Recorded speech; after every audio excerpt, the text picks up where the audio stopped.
वेदसार शिवस्तोत्रम्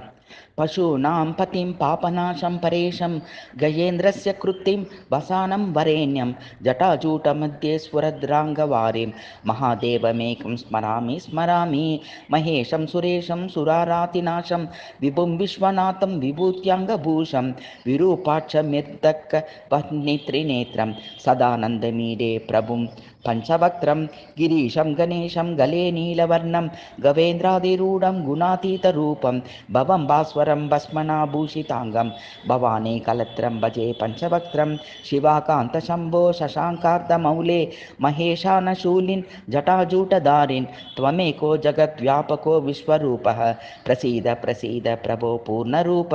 परात्मानमेकं जगद्बीजमाद्यं निरीहं निराकारमोङ्कारवेद्यं यतो जायते पाल्यते येन विश्वं तमीशं भजे लीयते यत्र विश्वं न भूमिर्न चापो न वर्णिर्न वायुर्न चाकाशमस्ते न तन्द्रा न निद्रा न चोष्णं न शीतं न देशो न वेशो न यस्यास्ति मूर्ति त्रिमूर्ति तमीडे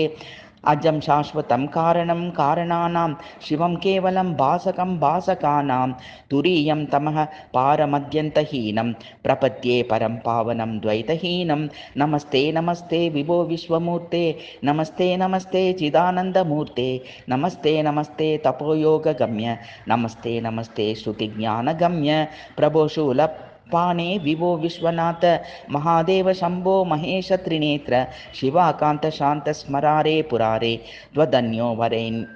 वरण्यो न मान्यो न गण्यः शम्भो महेश करुणामय शूलपाणे गौरीपते पशुपते पशुपाशनाशिन् काशीपते करुणया जगदेकदेक